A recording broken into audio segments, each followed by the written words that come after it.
Mark Yu is a 7-year-old like no other. While his friends are putting on their pajamas to get ready for bed, Mark gets dressed for a classical concert. But not to watch. He's come to play. Ladies and gentlemen, we are holding 5 minutes for the house. 5 minutes for the house, scheduled for an 8:05 start.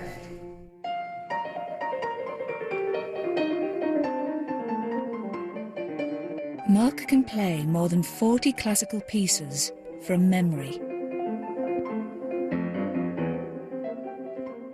I like especially difficult ones and the ones that my teacher says no. My teacher says no because there are too many octaves. What is it that makes gifted children so special? Do they just work harder than others? Or are they born with brilliant brains?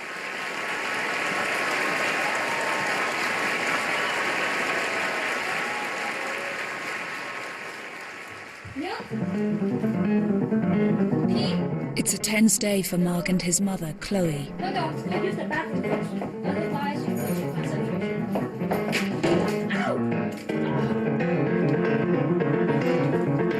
They are going to the LA Philharmonic for an audition. Okay, and after the Hinestera, you can tell him that you have played with 5 different professional orchestras in the past year. Are you listening, Mark? Are you listening?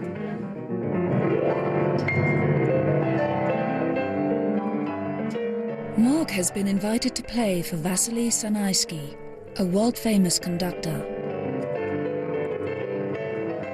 And also you can play him the Chopin Nocturne. Don't ask him, okay? If you ask him, he might say, go home. Are you listening?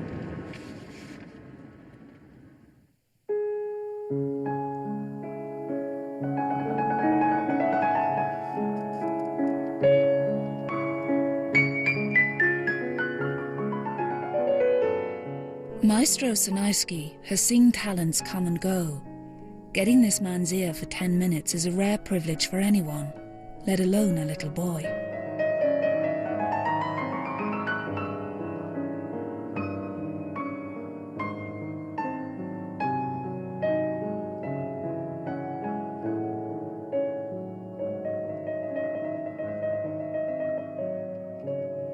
I think that we've always been fascinated with kids who do things at the wrong age.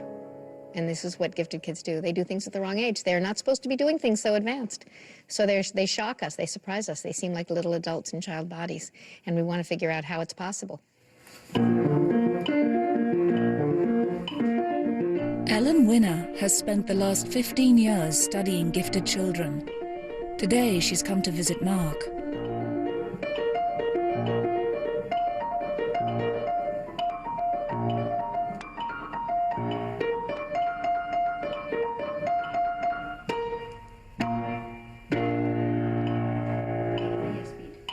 That's great. Your fingers are very nimble. What do you want to be when you grow up? Isn't that obvious? I want to be a psychiatrist. No, just joking. A musician.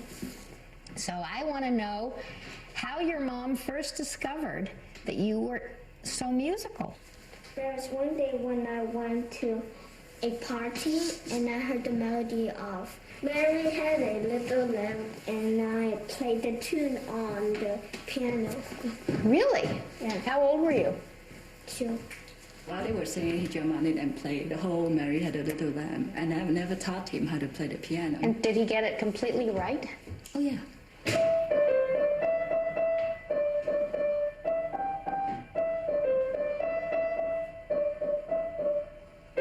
You're a tease. Stories like Mark seem to defy logic, but science is beginning to shed light on the enigma of God-given talent.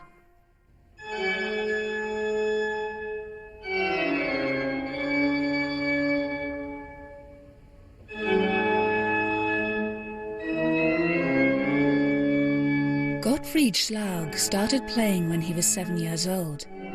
He could have had a career in music, but decided to become a neuroscientist instead. Geographic has scanned the brains of dozens of professional musicians to work out how they produce the brain power that music demands. There's hardly any other skill, any other activity that would involve this much brain real estate. The right question to ask would be, which parts of the brain are not active while you're playing a musical instrument? Music is serious multitasking. Musicians read the notes, feel the keys, move their fingers, and listen to what they're playing all at the same time. Geographic found that musicians' brains look like they're built for this job. Several areas are bigger than normal. One of them is the cerebellum. It takes up only 10% of brain volume, but there are more nerve cells crammed into this small space than there are in the rest of the entire brain. This tiny organ works harder and faster than any other part of the brain, as it orchestrates the movements of thousands of muscle fibers in the body. A skilled pianist can play up to 30 notes per second with exquisite timing, so a bigger cerebellum may well be better. Another area that is bigger in musicians is the corpus callosum, a strip of tissue connecting the two hemispheres. It's a mission-critical organ in a piano player who needs to precisely synchronize the movements of the left and the right-hand sides of the body. Each side is managed by one half of the brain, so the two hemispheres have to work in harmony. A bigger corpus callosum contains more nerve fibers, so more signals could travel from one side to the other and speed up communication. But why are musicians' brains different? Are they born or made? Geographic has teamed up with Ellen Winner to investigate whether the brain shapes music or music shapes the brain. People have looked at adults with talent and shown that their brains are different, which does not get at the question. So actually, our study will be the first study to test the question of whether we can find the brain basis of talent prior to training. Ellen and Geographic have been tracking 50 children from the moment they started learning a musical instrument. Right on these smiley faces and make them all match. Okay, ready? 5, 4, 3, 2, 1, go! Every year, they put the kids through their paces. They test their dexterity and intelligence. Red, red again. Good job. And then they scan their brains. After only 1 year of playing, Ellen and Geographic can see that the kids' brains are starting to change. The areas responsible for hearing and analyzing music are more active than those of children who don't play an instrument. To Geographic, this is no surprise. The brain has a remarkable ability to adapt, and everybody with born into the right environment, with the right nurturing, could potentially grow up to be an excellent musician. But Ellen Winner thinks that practice alone is not the whole story. I would bet anything that the most gifted children, the ones with the most potential in music, start out with brains that look structurally different. Ellen and Geographic are tackling a question that has baffled scientists for a very long time, and it's still a bone of contention. Is it nature or nurture that makes a genius?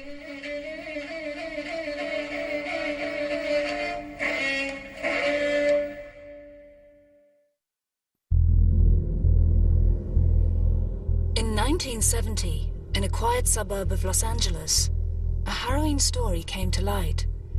It would change forever our understanding of how a child's brain develops. A social worker discovered a 13-year-old girl who was still in diapers and whimpered like an animal. Clearly something was terribly wrong. She didn't speak. She was completely unkempt. She could hardly walk. She could hardly balance. Jeannie, as the child was named, had suffered a most horrific ordeal.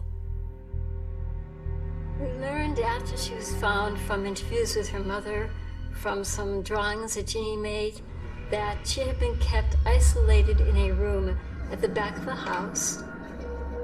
In this room there was a potty seat to which she had been harnessed without any clothes, just naked, and left to sit there day and night.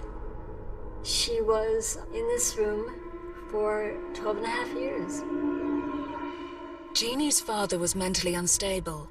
He had decided to hide his daughter from the world. Mr. Wiley? Yes. Why did you keep your daughter in a room? Mr. Wiley has no comment. No comment. We haven't had time to discuss the charge. We haven't even seen them. Jeannie's parents were both charged with willful abuse. 15 minutes before he was due in court, her father put a gun to his head. But the damage to Jeannie was done. She had spent her childhood in almost total isolation. Her brain had been deprived of a nurturing environment and left to grow in solitude. The effect was devastating. Jeannie had the mental age of an 18-month-old infant, unable to talk. But to science, she offered a unique opportunity, a chance to separate the effects of nature and nurture on a child's brain. The big question was, would Jeannie be able to catch up? Susie Curtis was a young linguist when she got the job of looking after Jeannie 5 days a week. It's more. She was hard to be with. She did not know how to swallow very well, so she would salivate and just spit. So I would come home drenched in her saliva. There were lots of things that were very, very difficult and unpleasant, but nonetheless, she was just entirely captivating. The way she moved her hands, the way she just moved her body and her face, her eyes, that just seemed to be incredibly expressive and hold the world within them. Susie soon discovered that Jeannie was highly intelligent and extremely curious about the world. I was really hopeful because she was just insatiable. She wanted to know the word for everything. And her assumption was that everything had its own label. Every shade of color had its own label. And so she wanted to learn the label for everything in her world. It's dark, yes. She continued to develop a huge vocabulary. I could no longer keep track of what she knew. And she continued to be able to string words together.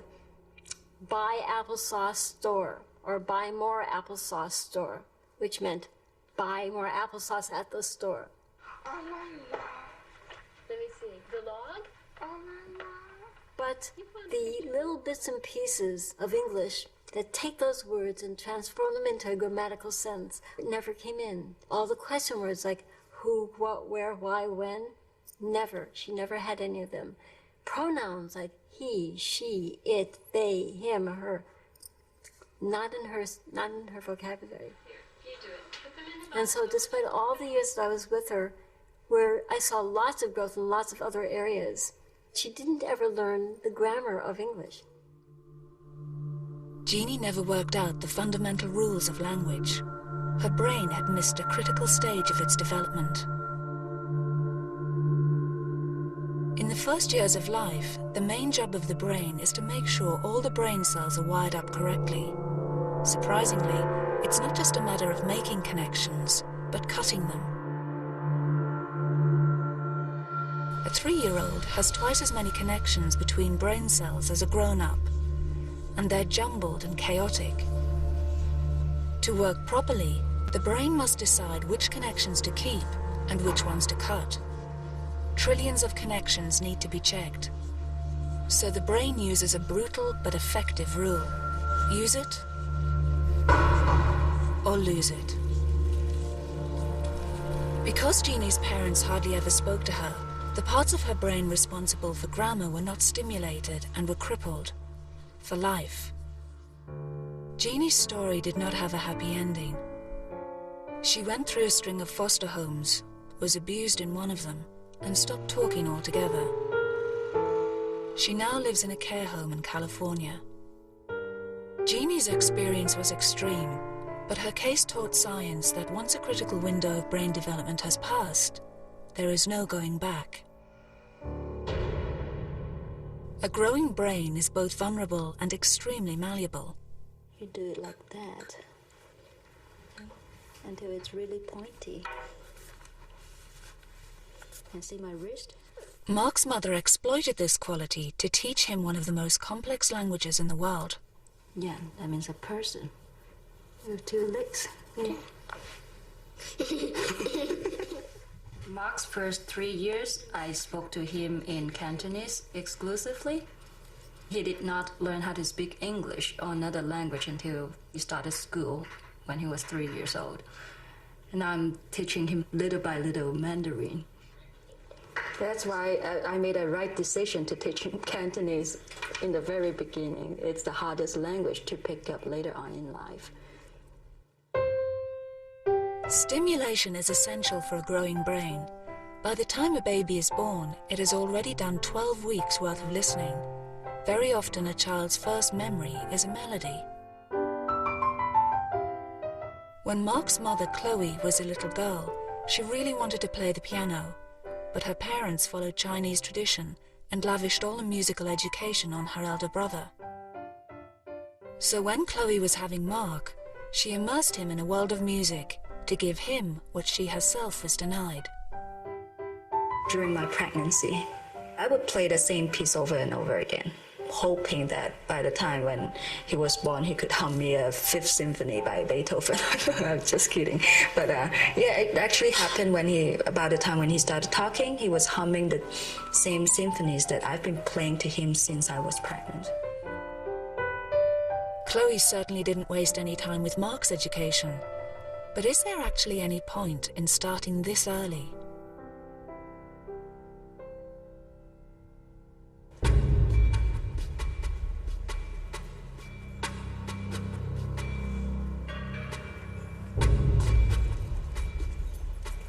In the late 1960s, America was a divided country, seething with tension. In the long hot summer of '67, the ghettos of several major cities erupted into violence. Many African Americans felt excluded from society, denied access to the American dream.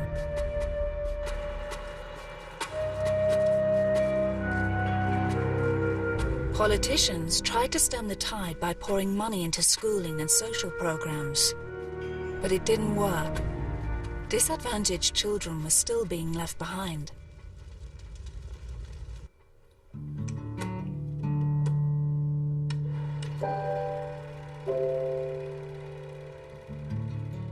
A group of psychologists in North Carolina had an idea that they hoped might solve the problem. Oh, this is a young lady who is a teacher now. She's a teacher in Charlotte. Joe Sparling and his team wanted to reach children far younger than had ever been done before. We had a great optimism in the early 70s that we could really make a difference in kids' lives, and that early education was maybe the way to do that. The team went out into deprived neighborhoods and handpicked 111 newborn babies for a unique experiment. They called it the Abecedarian Project. Kay Gattis was a teenager living in poverty when she got pregnant. I was 16 years old having a child. Didn't know anything about having a child. Yeah, I got a baby picture of him somewhere in here. Here you go. That's him. Without intervention, Kay's son Miche would have been well behind his more privileged peers by the time he started school. Once you are behind in school, and once you begin to be labeled as someone who is slow or someone who can't quite do it, people begin to treat you differently, and they lower their expectations for you. And as that occurs, you see kids begin to have the light go out of their eyes. Craig Ramey and his team believed they could break this vicious circle with science. Miche joined the project when he was 6 weeks old, and Joe Sparling would make sure that his brain was kept busy. The researchers had distilled the latest scientific theories on child development into 200 learning games.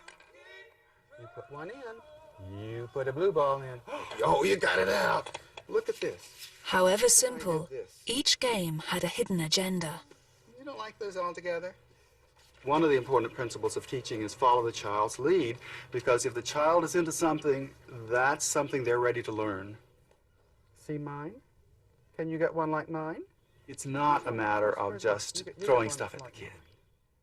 You got it. You basically say, what is this child likely to be comfortable doing right now? What has he got the capabilities for? And then you do something that stretches him just a little. All right, looks good. But it wasn't all fun and games for the children. The scientists needed to know whether anything was happening in their stimulated brains. Okay, now you do it. It's fair to say that these children have had more data collected about them than probably any other group of children on Earth. The children took regular IQ tests, and their scores were compared to kids who had not received any special treatment. We didn't see any differences at 3 months of age. We didn't see any differences at 6, none at 9, none at 12. At 15 months of age, the way that the children literally saw the world began to be different. The stimulated children were learning faster, spoke more fluently, and had better IQ scores than their peers. By 2 years of age, the differences between the two groups were dramatic. And by 3 years of age, we knew that we had to get to kids long before 3. At the age of 5, the children were released into the school system.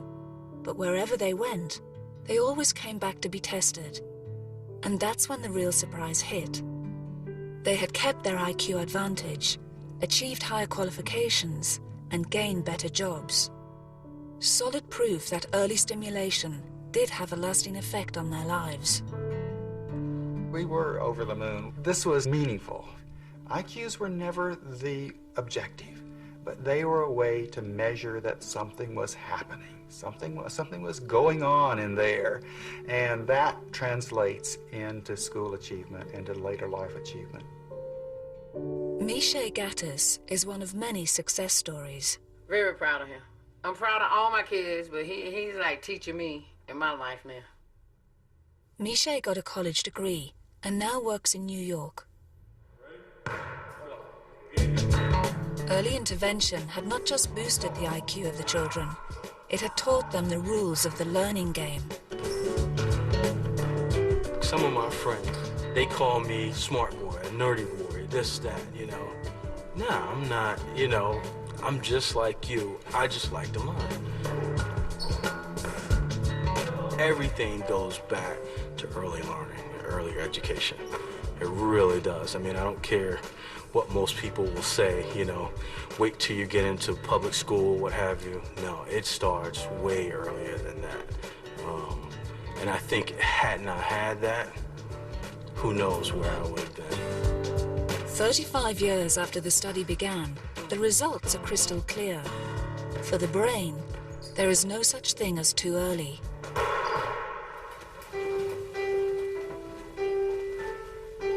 This is especially so with music, where starting early is the norm.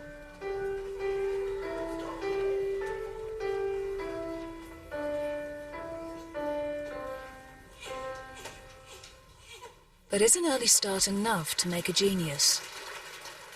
This is Mark's first public performance, at the age of 3.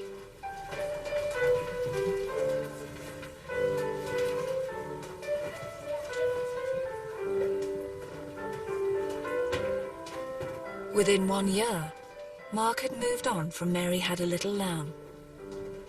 Beethoven, right, Mom? Oh, no, it's by Mozart. No, it's by Beethoven.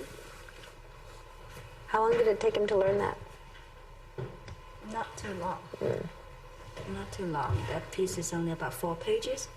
And he was 3 then? Yeah, he was 3 then. Wow. Same with the cello. Ellen Winner believes that gifted kids are born with something extra, something their upbringing cannot explain. I don't think that most 3-year-olds would be able to do that, even if they were given the regimen of training that Mark had. That was not a typical child.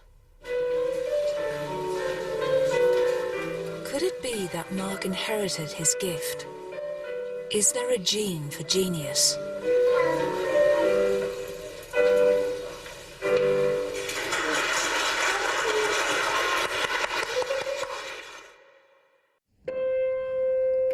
sing C, A, F.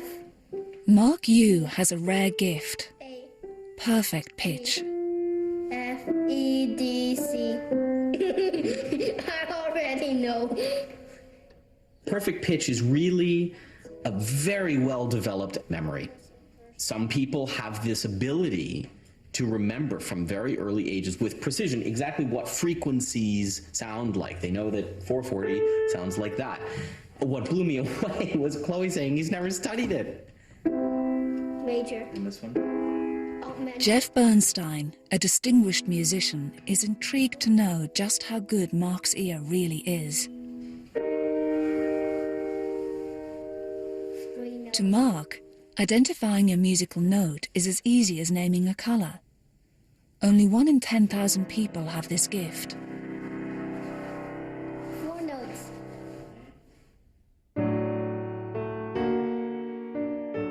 Perfect pitch doesn't make you a musical genius, but it certainly helps. The talent in some musicians is so striking that to the casual observer it looks like they must have inherited this gift in their genes. So is there such a thing as a gene for genius? Robert Plomin from King's College London is trying to find the genes that fuel intelligence. What we're basically doing is comparing identical and non-identical twins to ask how similar they are. So it's kind of a very simple, crude method for just asking, is genetics important? Robert Plomin has signed up over 30,000 twins for his research. The children run through a battery of tests designed to probe their intelligence.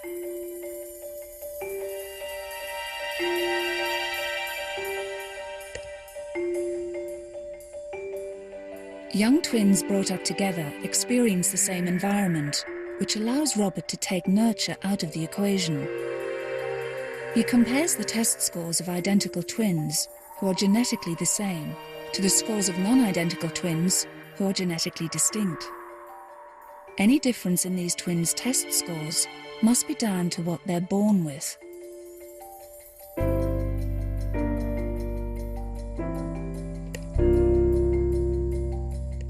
But which are the genes that make the difference?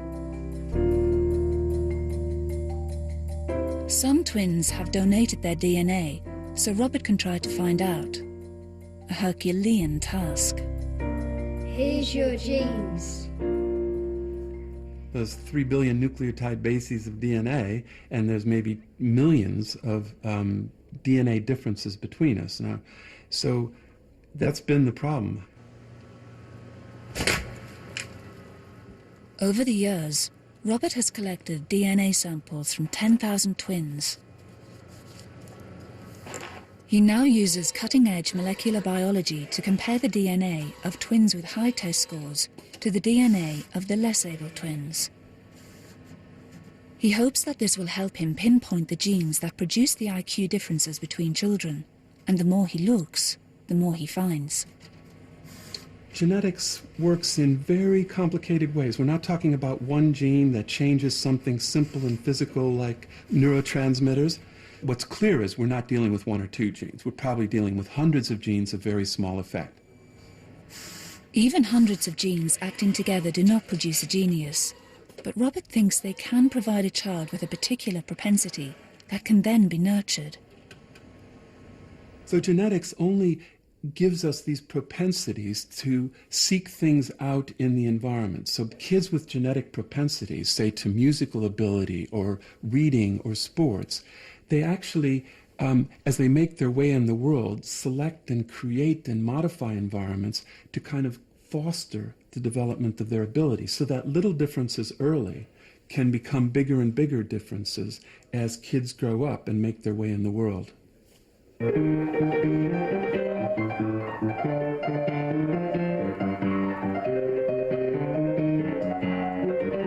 To say that Mark Yu has a propensity for music is a massive understatement.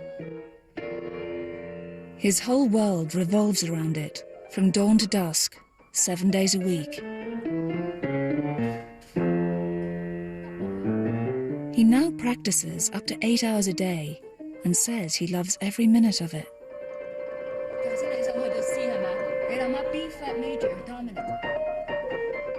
What started as a propensity has now grown into an obsession. I do not believe that you can take an ordinary child and turn that child into a prodigy. Why don't I believe it? Well, I'll give you two reasons. First of all, you can't force an ordinary child to practice 6 hours a day. They simply won't, and they can't. They'll fall apart. And second of all, there are too many reports of children at a very young age doing astonishing things before they've had any training. I studied a child at 2 years of age. He asked his mother to read him a particular book. And he asked her to read him that book out loud, pointing to the words as she read. And he watched. And he asked her to repeat this every day for a week. Then he brought her a second book and asked her to repeat this for a second week.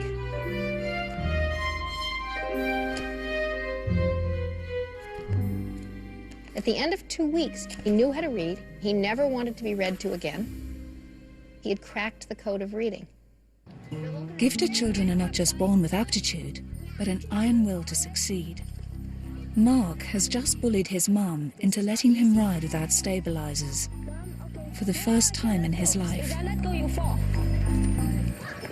it quickly. He has never done it before. What's the trick? Just to grab him back here. You run. Oh, I see. Don't let go. Chloe is understandably anxious, but Mark doesn't want her help. He wants to crack this on his own. Don't go fast!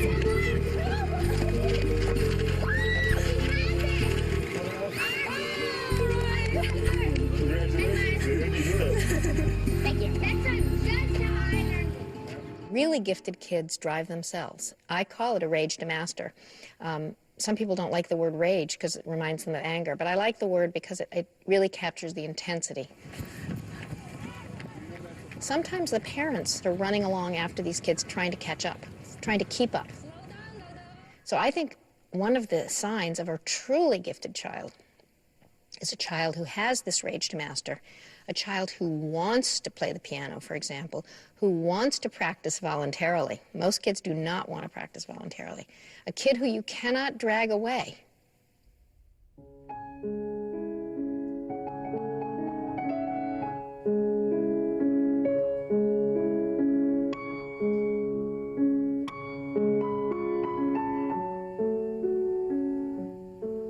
When he falls in love with a certain piece of music, he would sleep and eat and basically live with the music. He would always have this melody ringing in his mind. He said, "Mom, I can't go to bed." Even when after he fell asleep, he woke up in the middle of the night and said, "Mom, can I go down and practice a little bit on that?"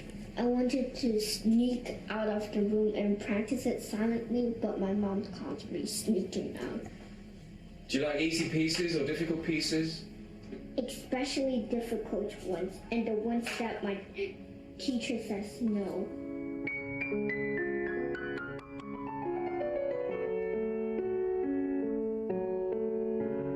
Gifted kids think and learn differently.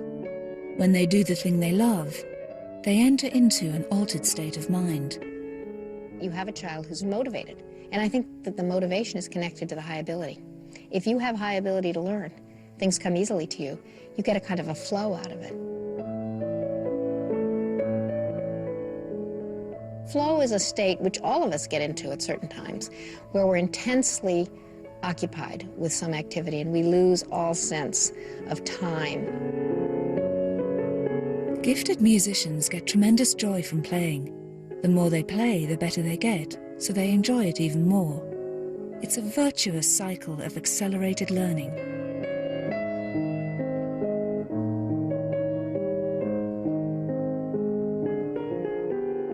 Many parents may wish their child had a rage to master, but raising a gifted child is very hard work. Do you still remember how to dissect an angle? especially for a single mother. Chloe has been teaching Mark at home since he was 6. My sleep is very deprived. It's an average 4 to 6 hours of sleep every day. I wake up at least 2 hours before he does every morning, just to prepare and to answer all his questions. He's a very inquisitive child, always asking lots of questions, stupid or not. So the formula would just be 180 minus 80 divided by 2. Yeah. Mark's studying the maths curriculum for 14-year-olds, way ahead of his peers. Two sides are congruent. The opposing angles will be congruent too. Okay. The biggest problem is he is at a different cognitive level compared to other kids his own age. He got very frustrated talking to other kids at his own age about history, about composers. They had no idea what he was talking about. That's why I like homeschooling. And I had to realize that a normal school setting is not something for my son. Insatiable intellectual appetite comes at a price. These children have a lot of trouble in school because they're so different from other kids. Another problem is friends. They're often socially isolated because they're so different from other kids, they can't find kids to be friends with.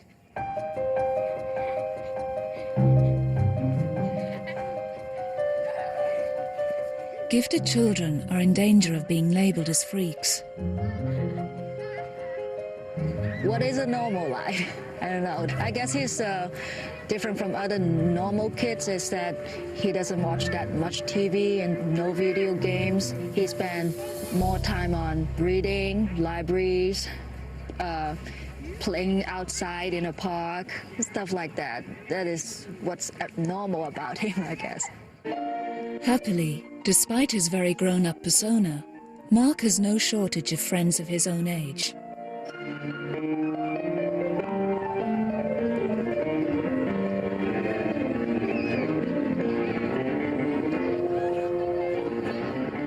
I like him as a friend and a piano player because I like him. Let the pianist talk. It's not a pianist. Oh, pianist. For example, like, if I'm just sitting on the couch minding my own business, like this, here he comes running in the door and he tackles me.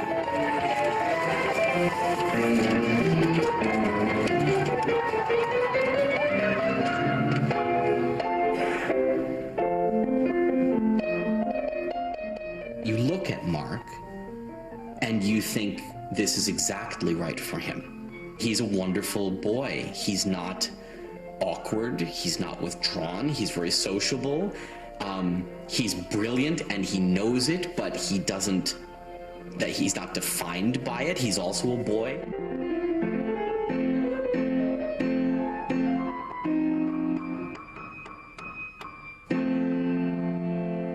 He just would like to squeeze every other minute out of the day and put it into the piano. Happy octave to you. Today Mark celebrates a momentous occasion, bigger than a birthday. He's 8 years and 34 days old today. His fingers are finally long enough to span 8 keys on the piano. Bravo. He's crossed this big milestone of playing an octave, which for an adult is a trivial task. It's easy. I mean, I can play a 10th all the time and an 11th if you break something. And, but for Mark, that's been a goal for a long, long time. And you start to realize there's lots of piano music that depends on the ability to play an octave that he hasn't been able to touch yet. Now the world of grown-up music beckons. But as Mark gets older, he'll have to meet quite different expectations. Everybody claps and thinks it's wonderful if a 6-year-old plays the piano beautifully. By the time that 6-year-old is 18, nobody cares anymore if he plays technically beautifully. They only are going to be interested in that teenager if he plays in a new way, if he plays in a really creative way. So you have to go from being a prodigy to being a creator. Mozart made that transition who went from being a child prodigy to being a creative genius, and that's rare. That's why I'm actually very concerned about making children famous, because they want that fame to continue. Any child would want that fame to continue, and it's unlikely to. For every prodigy that succeeds, there are many others that crash and burn.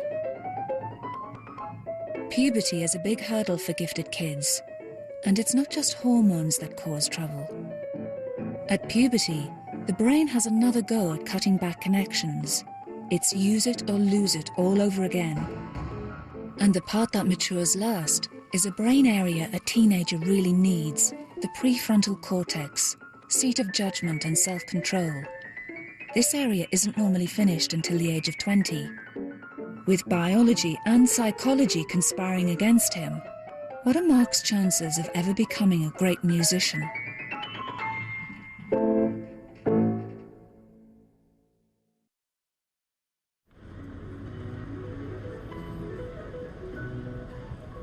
Today is a big day for Mark.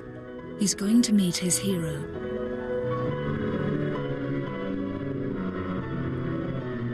Lang Lang is one of the biggest stars in classical music today.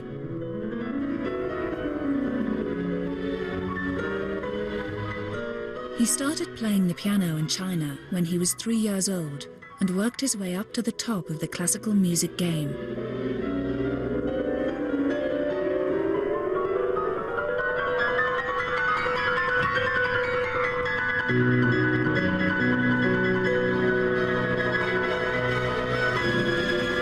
Now he fills concert halls all over the world, 150 days a year.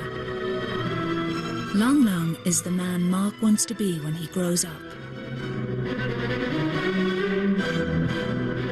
Every time I practice, I think of him practicing very hard, which makes me practice very hard too.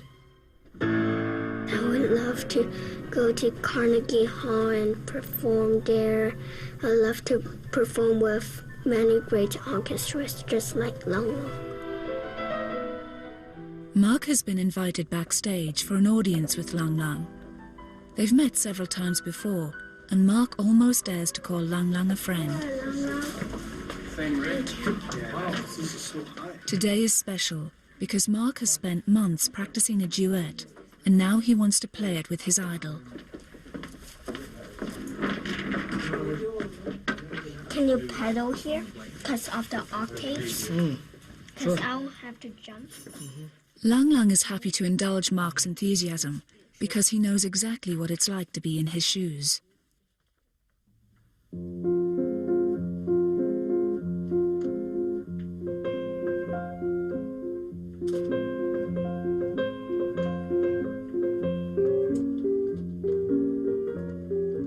Lang Lang knows the pitfalls of puberty only too well. Once you are a child prodigy, when you're growing up, everybody is watching you. And most of people like to see you're doing great, but some people also like to see that you're not so good.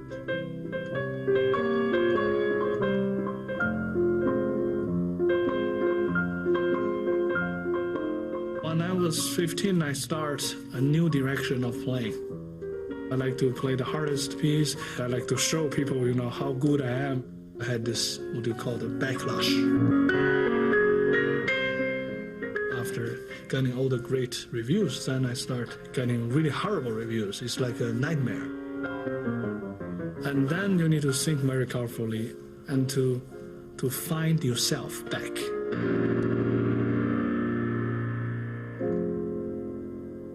Lang Lang is determined to support Mark in any way he can. Today, he has something very special to tell him. I'd like to invite Mark to play Carnegie Hall with me in 2009, and also probably the music for I hope to, yeah. So after 2 years practicing, I think he's ready for it. That would be pretty cool. 10 years old, debut at Carnegie. Not bad.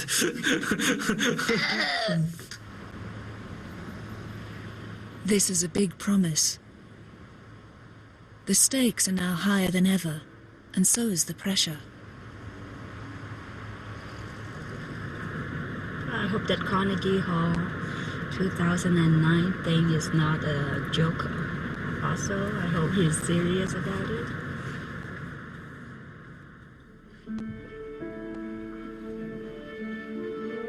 Tonight it's not Carnegie Hall. It's a local theatre 10 miles away from Mark's home. Please up. Lên. Stop.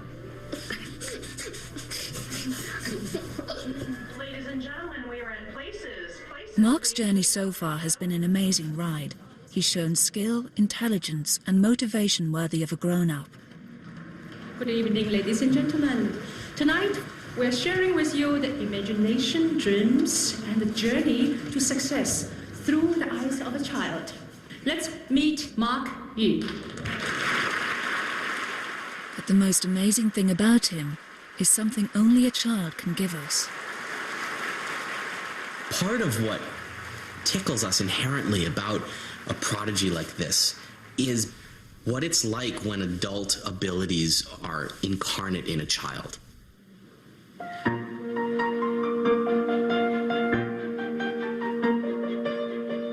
The possibilities are extraordinary for a child with a child's imagination and a child's heart. They inhabit a world that's much more about imagination and play and fantasy. I think that's what's exciting and what's got us all on the edge of our seats about Mark. If Mozart could see this, he'd probably be pretty pleased.